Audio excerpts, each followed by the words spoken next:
Bapak Ibu Saudara yang terkasih di dalam Tuhan, kapan terakhir kali kita merasakan penyertaan dari Tuhan dan bersyukur atasnya? Sebagai manusia, seringkali kita merasa bahwa penyertaan Tuhan hanya dinyatakan melalui hal-hal yang besar, melalui mukjizat-mukjizat yang besar yang kita rasakan ketika kita sedang kesulitan. Misalkan ketika kita sedang sakit keras, lalu mendapatkan pemulihan, atau ketika pekerjaan kita sedang ada di titik yang terendah, kemudian dibangkitkan kembali. Atau bisa jadi ketika kita diselamatkan dari situasi-situasi yang genting.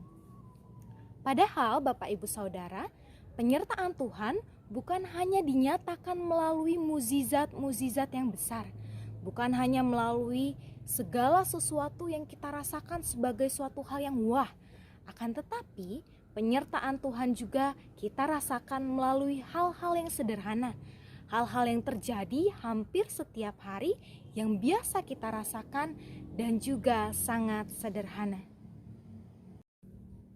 Kita dapat melihat penyertaan Tuhan kepada bangsa Israel di dalam Bilangan 9 ayat yang ke-15 sampai yang ke-17 yang berbunyi demikian. Pada hari didirikan kemah suci, maka awan itu menutupi kemah suci, kemah hukum Allah.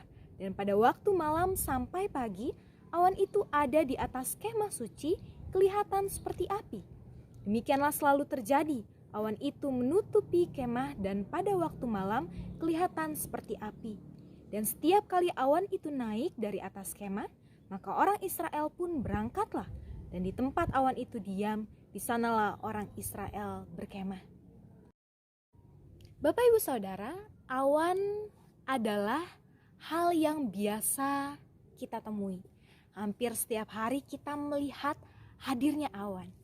Hal yang biasa, hal yang sederhana, akan tetapi menggambarkan penyertaan Allah bagi bangsa Israel dalam perjalanan mereka menuju tanah perjanjian.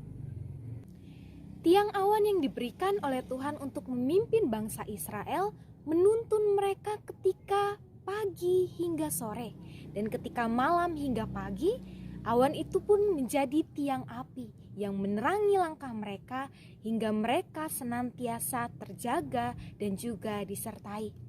Ketika Tuhan menginginkan bangsa Israel untuk berjalan, maka tiang awan dan tiang api itu menuntun mereka. Dan ketika Allah menginginkan mereka untuk berkemah, maka tiang awan dan tiang api itu berhenti agar mereka mendirikan kemah. Seperti tiang awan dan tiang api yang adalah hal sederhana, hal yang biasa ditemui dalam kehidupan tetapi menyatakan kehadiran dan juga penyertaan Tuhan, hal-hal sederhana di sekitar kita juga dapat menjadi hal yang menandakan bahwa Allah hadir dan menyertai kehidupan kita. Hal yang sederhana yang selalu kita rasakan setiap hari ialah nafas kehidupan, di mana setiap kita bangun pagi kita dapat menghirup nafas yang segar. Kita dapat merasakan aliran nafas itu masuk ke dalam rongga paru-paru kita, dan itu merupakan penyertaan Tuhan yang sederhana namun senantiasa kita rasakan. Kiranya kita dapat menyadari kehadiran Allah dan juga penyertaannya dalam hidup kita bukan hanya melalui hal-hal yang luar biasa ataupun mukjizat-mukjizat yang besar yang terjadi dalam hidup kita. Tapi kiranya hal-hal sederhana, hal-hal yang biasa kita rasakan, hal-hal yang ada di sekeliling kita dapat juga membuat kita merasakan penyertaan Tuhan dan bersyukur atas berkat dan penyertaannya dalam hidup kita. Tuhan memberkati kita senantiasa. Amin.